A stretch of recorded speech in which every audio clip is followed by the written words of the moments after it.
ওয়াকারের বক্তব্যের উপরে সাখাওয়াত করছে যে সেনাপ্রধান না বুঝে কথা বলেনি। আমার খুব গালি দিতে ইচ্ছা হইতেছিল, রোজা রমজানের দিন তো।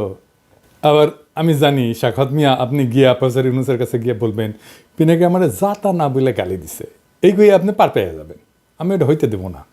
বুঝলাম সেনাপ্রধান খুবই বুঝমান লোক, কিন্তু সাখাওয়াত সাহেব আর নাকি বুঝমান লোক প্রফেসর ইউনূসের সরকারের উপদেষ্টা।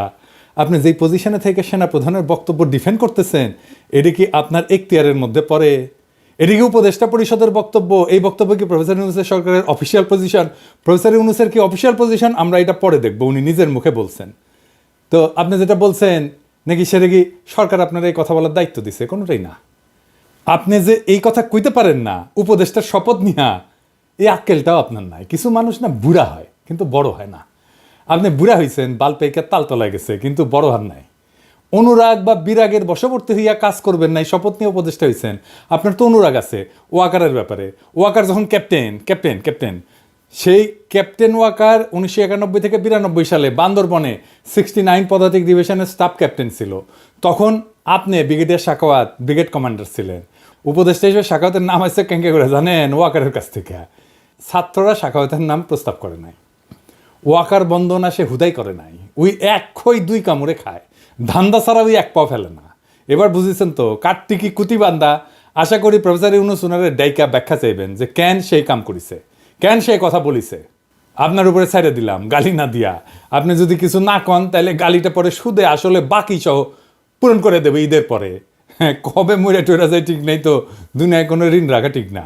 এবার আসেন হাঙ্কের প্রিয় বিএনপি নিয়ে কথা বলি। বিএনপি নিয়ে কথা কইলে খুব সমস্যা, চাও ঝ্যাপে পড়ে আমার উপরে। ঝ্যাপে পড়ে লাভ নাই, ঝ্যাপে পড়তো তো আমলি গো। দুই না করলে ওই 80-র দশকে পইরা নাই।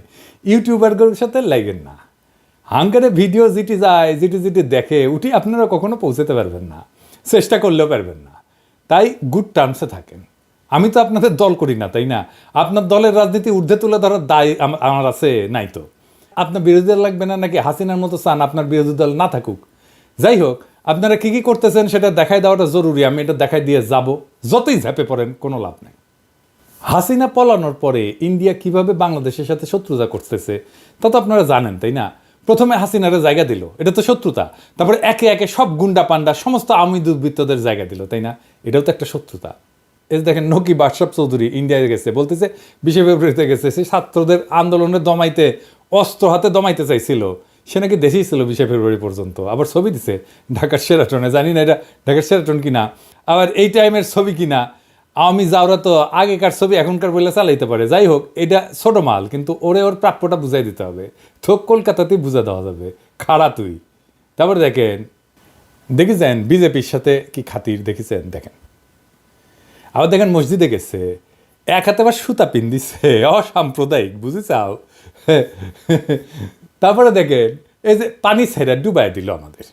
এরপরে আনসাররা আন্দোলন শুরু করলো, ইসকনরে দিয়া হিন্দুদের উস্কাইলো, খুনাগুনি পর্যন্ত হইলো। তারপরে শুরু করলো ক্যাম্পেইন, সাংস্কৃতিক প্রোগ্রাম করতে দিতেছে না, নারীদের ফুটবল খেলতে দিতেছে না।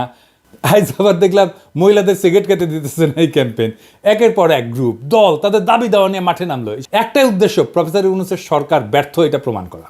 যেই দেশে পুরা পুলিশ বাহিনী ভয়ে পলায় যায়, যেই দেশে পতিত স্বৈরাচারের পান্ডারা প্রকাশ্যেই বলে আমরা যেই শহরে দিনে ঘুরতে পারি না সেই শহরে রাতে কাউরে ঘুমাইতে দিব না।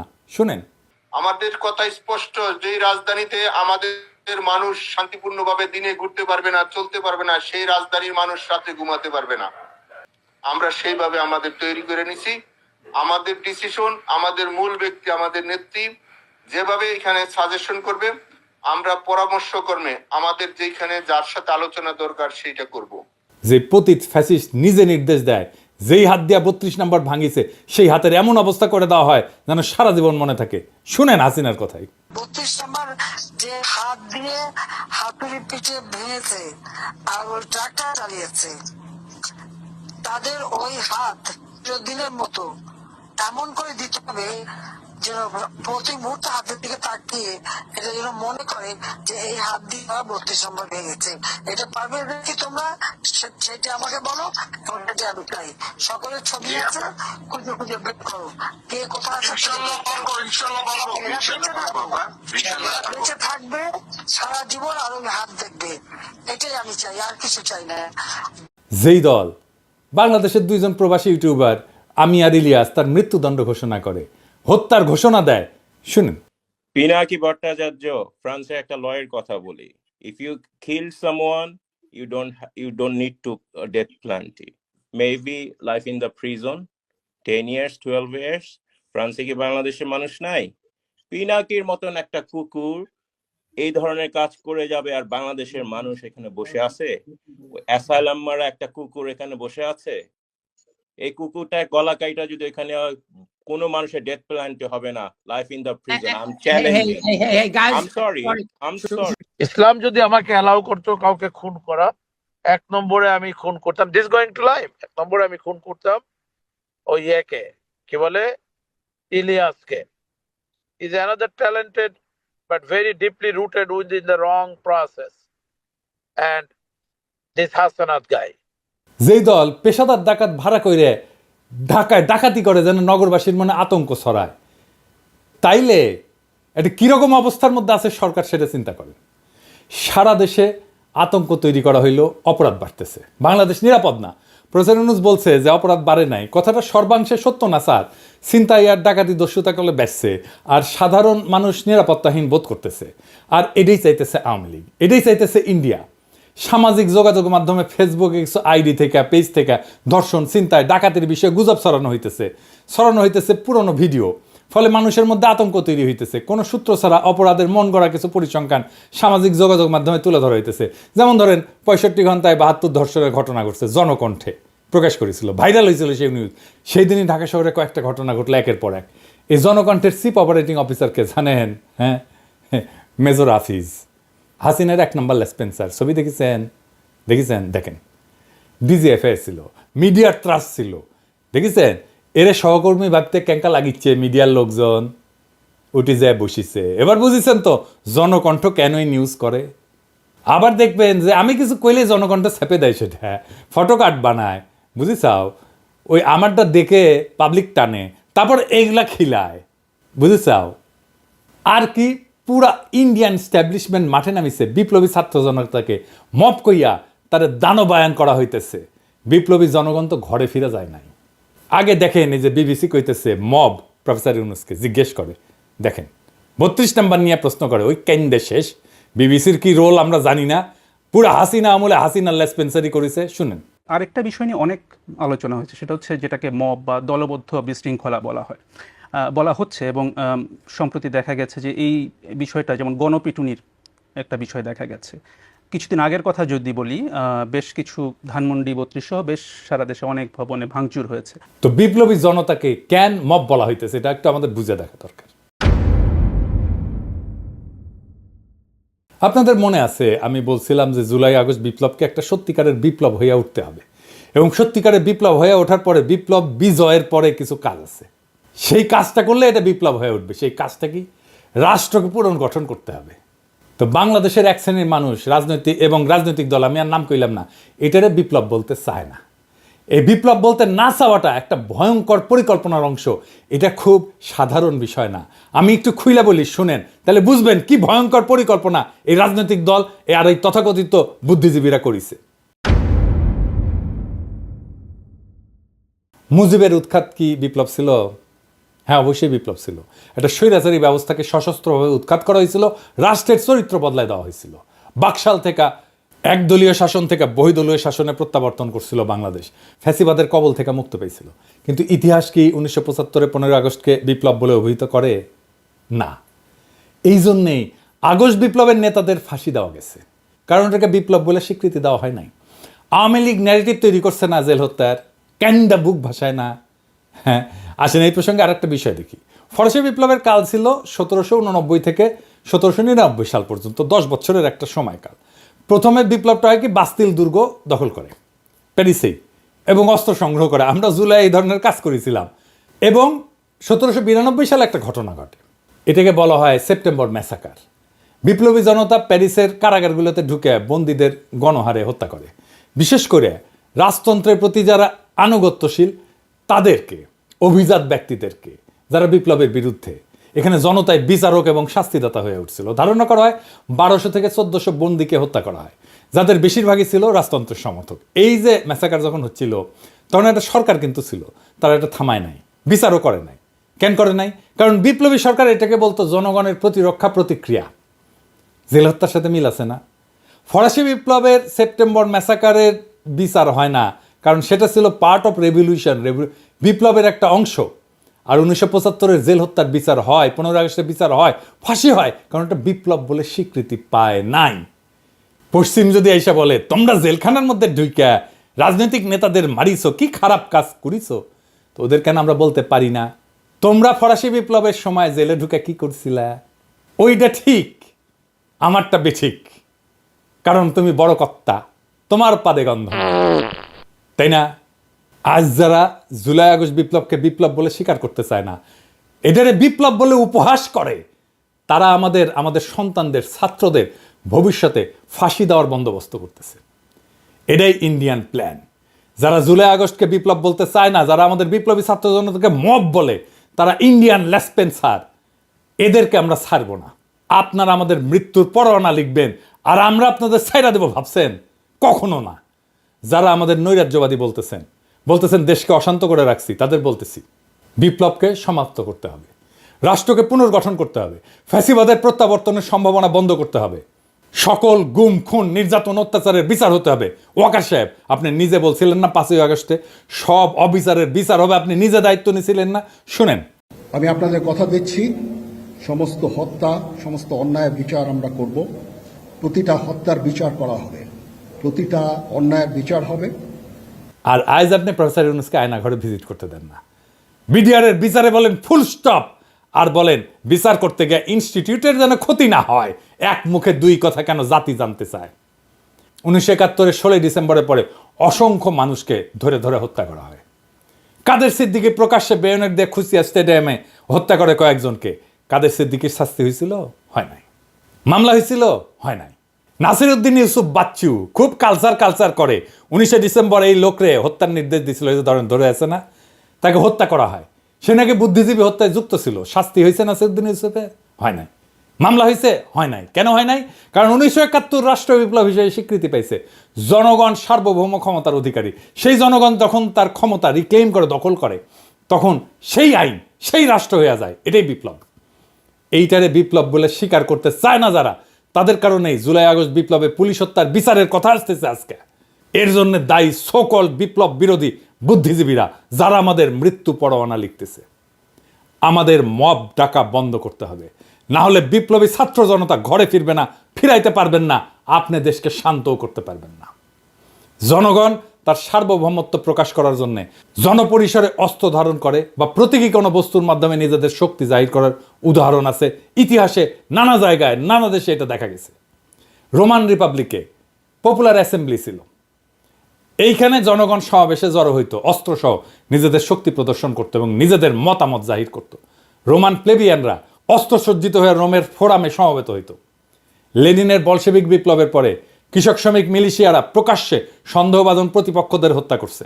আদালতের আনুষ্ঠানিকতা ছাড়াই জনতার শত্রুদের উপরে গণ আদালত বসায় মৃত্যুদণ্ড কার্যকর করা হয়েছে। বিদ্রোহীদের দমন করতে এবং নিজেদের ক্ষমতা প্রতিষ্ঠিত করতে বলশেভিকরা ব্যাপক মাত্রায় গণপ্রতিশোধ নিছিল। আমরা এখনো নেই নাই। আমাদেরকে এটা নিতে বাধ্য কইরেন না।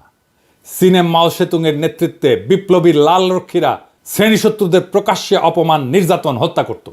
এইটাতে রাষ্ট্রীয় অনুমোদন থাকলেও স্থানীয় পর্যায়ে বহু ঘটনায় জনতা নিজের হাতে আইন তুলে নিছিল। আমরা কি এই কাজ করেছি? করি নাই। তাই সাবধান করে দিচ্ছি, মব ডাকা বন্ধ করেন। ওয়াকার সাহেব, প্রফেসর ইউনূস আপনার বক্তব্য এন্ডোর্স করে নাই। সাখাওয়াত যে ওয়াকারের বক্তব্য এন্ডোর্স করছেন, সাখাওয়াত সাহেব এটা দেখেন, বিবিসিতে কি বলছে প্রফেসর ইউনূস, শুনেন। আপনি নিশ্চয়ই জানেন যে সম্প্রতি সেনাপ্রধান একটি বক্তব্য দিয়েছেন, যেখানে তিনি বলেছেন যে অনেক বিষয়ে তিনি এবং আপনি একমত। তার মধ্যে তার একটি বক্তব্য ছিল যে সবাই একসাথে কাজ না করতে পারলে বাংলাদেশের স্বাধীনতা এবং সার্বভৌমত্ব হুমকির মুখে পড়বে বা এটা বিপন্ন হতে পারে। আপনি কি এই বক্তব্যের সাথে একমত? এটা ওনার বক্তব্য, উনি বলবেন। এটা আমার ওনাকে এন্ডোর্স করা না করার বিষয় না এটা। তো আকাশ সাহেব, হুদাই প্রফেসর ইউনুস আমার সাথে একমত হয়েছে বলে যে পাঙ্গা নিছিলেন, এখন কেমন লাগে? ওইটা শুনান তো এডিটর সাহেব কি বলছিল বক্তিমায় যায় ও আকাশ সাহেব। আমরা দেশে একটা ফ্রি ফেয়ার অ্যান্ড ইনক্লুসিভ একটা ইলেকশনের জন্য দিকে ধাবিত হচ্ছে, এবং তার আগে যে সমস্ত সংস্কার করা প্রয়োজন অবশ্যই সরকার সেদিকে খেয়াল করবেন। আমি যতবারই ডক্টর ইউনুসের সাথে কথা বলেছি, হি কমপ্লিটলি এগ্রিজ উইথ মি। এখন একটা ইন্ডিয়ান লাইন, সেটা হইতেছে প্রফেসর ইউনুসকে সরাইতে হবে। এই দেখেন রিপাবলিক টিভির মৌখ কি বলে, দেখেন। এই মোহাম্মদ ইউনুসকে যদি না সরানো যায়, ভারতের মঙ্গল নেই। শুনেছেন, এইটাই ইন্ডিয়ান লাইন। এই মোহাম্মদ ইউনুসকে যদি না সরানো যায়, ভারতের মঙ্গল নাই, এটাই ইন্ডিয়ান লাইন। তাই এখন লাগিছে প্রফেসর ইউনুসকে কিভাবে সরানো যায়, এটাই রাস্তা। যত দ্রুত সম্ভব নির্বাচন দেওয়া যায়। তাহলে কিভাবে এটা অর্জন করা যাবে? 1 নাম্বার, বাংলাদেশে আইন শৃঙ্খলা নাই এটা প্রমাণ করা। কিভাবে ইন্ডিয়ান প্রভাবিত জনকণ্ঠে এই কাজ করিচ্ছে সেটা দেখাইলাম। এরপরে দেখেন, মির্জা ফখরুল ইসলাম এসি বাস্ট হয়েছে, সেটাকে নাশকতা বলে পত্রিকায় বিবৃতি পাঠাইছে। আওয়ামী লীগ আমলে বজ্রপাতের ঘটনাকে বোমা হামলা বলে মামলা দিত বিএনপির নেতাদের নামে। মির্জা ফখরুল এসি বিস্ফোরণের ঘটনাকে বোমা হামলা বলে পত্রিকায় বিবৃতি পাঠাই দিল। পরে অবশ্য ক্ষমা চাইছে, কিন্তু বিএনপি যে চাচ্ছে এই সরকারের উপরে আইন শৃঙ্খলার অবনতির দায় চাপায় দ্রুত নির্বাচন দিতে বাধ্য করতে, সেটা স্পষ্ট এই ঘটনায়। এইটা এসি বাস্ট হওয়ার ঘটনার নাশকতা, এটা আগে আসছে আওয়ামী লীগের পেছে, তারপরে আসছে বিএনপির বিবৃতিতে, বুঝছাও? আর বিএনপি কি কইতেছে একটা সুষ্ঠু অবাধ নিরপেক্ষ নির্বাচনই সবচেয়ে বড় সংস্কার। আরে সর্বনাশ, রাষ্ট্রে কোনো সংস্কারের দরকার নাই ভাই। আপনারা তো আপনাদের কর্মীদের কন্ট্রোল করতে পারতেছেন না। আমার কথা না, আপনাদের দলের নেত্রীর কথা, রুমিন ফারহানার কথা শুনেন। বিএনপির নেতা কর্মীদেরকে মাঠ পর্যায়ে কন্ট্রোল করা যাচ্ছে না। চাঁদাবাজির সঙ্গে যুক্ত, জমি দখলের সঙ্গে যুক্ত, টেন্ডারবাজির সঙ্গে যুক্ত। আমার এলাকাতে পথধারী নেতারা কেউ মাটি ভরাট করে নদীর উপরে, জমি দখল করে। আরেক উপজেলায় পথধারী নেতারা মামলা বাণিজ্য করে। তো কন্ট্রোল করা তো যাচ্ছে না। কেন্দ্রে খবর পাঠানো হয়েছে, কেন্দ্র কোনো অ্যাকশন নেয় নাই। কইতেছে মাঠ পর্যায়ে কন্ট্রোল করা যাচ্ছে না কর্মীদের, কেন্দ্রে জানায় কোনো লাভ হচ্ছে না। আপনারা রাষ্ট্রের দায়িত্ব পেলে কি দুর্বিষহ অবস্থা হবে আপনারাই বলেন। এটাই চাচ্ছে ইন্ডিয়া আপনারা ফেল করেন, নিদারুণভাবে ফেল করেন, তারপরে ইন্ডিয়া ঢুকে যাবে, শর্ট কইরা হাসিনাও ঢুকে যাবে। এইটা বুঝতেছেন না কেন? আবার দেখেন, তারা বলতেছে লেবুর হালি 200 টাকা। আমি শিওর ওরা বাজারে যায় না, বাজার বোধহয় কেউ কইরা দিয়ে যায়। আমি দেশের কয়েকটা জায়গা থেকে লেবুর দাম জোগাড় করেছি, একে একে দেখি। হ্যাঁ, প্রথমে বগুড়া। আসসালামু আলাইকুম। আজ 2025 সালের 2রা মার্চ। আমি বগুড়া জেলার বিখ্যাত বৃহত্তম বাজার, এটা কলোনির বাজার। নিত্য প্রয়োজনীয় বাজার সেরে ইফতারিতে সবচেয়ে প্রয়োজনীয় উপাদানই হচ্ছে লেবু। সেই লেবুর বাজার দর কেমন আজকে আপনাদের একটু শোনাই। ভাই আসসালামু আলাইকুম। আপনার লেবুর দাম কীরকম? আগে 2-3 দিন আগে আমরা বেশি আপনার 70 টাকা 80 টাকা হালি, সেই হিসেবে আজকে একটু কম আছে। যেমন ওইটা বেচতেছি 60 টাকা হালি, এটা 50 টাকা। মানে এই বড়টাই 60 টাকা। ভাই লেবু কত করে যাচ্ছে? 50 টাকা হালি। তারপর লেবুর দামটাই মনে হয় একটু বেশি নাকি? 50 টাকা হালি। ভাই লেবুর বাজার কত যাচ্ছে? 40 টাকা 50 টাকা হালি যাচ্ছে। আচ্ছা, গতকাল কত ছিল? গতকালে একই রেটই ছিল, 50 টাকা। 50 টাকা। কত দেখলেন? 50 টাকা হালি, তাই না? কক্সবাজার আসেন। আমরা আছি এখন কক্সবাজার শহরে কানাইয়া বাজারে। হ্যাঁ, লেবু কত? খালি কত? খালি 60 টাকা। কত? 15 টাকা। কম হবে না? না, কত দেখলেন? 60 টাকা হালি, তাই না? পটুয়াখালী আসেন। হালি 50 টাকা। 50? কি দাম কি বাড়ছে নাকি? না, এখন আগের মতনই আছে। মনে করেন যে রোজার এখন তো সিজন না, রোজার আগে আসলে আপনার 50-60 টাকা, এখন ওই 50 টাকা আছে। কত দেখলেন? 50 টাকা হালি, তাই না? ঢাকায় আসেন। মা মরিচ কত? 250 গ্রাম 25 টাকা। আর বেগুন? বেগুন 70 টাকা। এই লেবুগুলো কত? লেবুর হালি কত? লেবু 60 টাকা হালি, নিলে 50 টাকা হালি। কত দেখলেন? 50 টাকা হালি, তাই না? যশোরে আসেন। বর্তমান দেশি লেবু বাজারে আর না আসার কারণে দেশি লেবুর একটু দাম বেশি। আমাদের বর্তমানে কিনা লাগতেছে দেশি লেবু আপনার 1700 থেকে 1800 টাকা শোয়া, আমরা এখন বেচতেছি 20 টাকা পিস, অর্থাৎ এক হালি বেচতেছি 70 অথবা 80 টাকা। একটু বেশি দাম 80 টাকা হালি, কিন্তু 200 টাকা তো না। তাইলে বলেন এত বড় একটা সবচেয়ে বড় রাজনৈতিক দল লেবুর দাম 200 টাকা হালি কিভাবে বলে? কি বার্তা দিতে চায়? কালবেলার রেফারেন্স দিচ্ছে। কালবেলা কার পত্রিকা? সন্তোষ শর্মার পত্রিকা। তো এই সন্তোষ শর্মা ইলিয়াসের ভিডিওতে দেখছেন সে কে? পুরা রয়্যাল লোক। তাইলে এইটা যে ইন্ডিয়ান একটা পরিকল্পনা প্রফেসর ইউনূসকে সরায় দেওয়ার, তাতে কোনো সন্দেহ আছে? বিচারের ভার আপনাদের উপরে দিলাম। বাংলাদেশে ইন্ডিয়ান প্ল্যান বাস্তবায়ন করা যাবে না, ফুল স্টপ। এই পুরান দিনের পলিটিশিয়ানরা অনেক কিছুই বুঝতে চাইতেছেন না। বুঝতে চাইতেছেন না তরুণদের স্লোগান, বুঝতে চাইতেছেন না বারুদের বিরুদ্ধে জ্বলে ওঠা গ্রাফিতি আর জুলাইয়ের দেওয়াল লিখন। কিন্তু তারা ঠিকই খুঁজে নিচ্ছে পরিত্যক্ত আস্তাবল, হাসিনার ব্যবহৃত সহিস, যাতে দিল্লির ঘোড়ায় চেপা দ্রুত পুরনো বন্দোবস্ত রাষ্ট্র করা যায়। দুনিয়া এবং আখেরাতের কসম, যারা দাখিল হয়েছে বর্ষা বিপ্লবে, রুহানি প্লাবনে কেটেছে সাঁতার, তারা জানে বঙ্গীয় বদ্বীপের সত্য সুন্দর নতুন ভবিষ্যৎ নির্মাণের ভাষা কি। সেইটা ইনকিলাব, বিপ্লব, ইনকিলাব জিন্দাবাদ।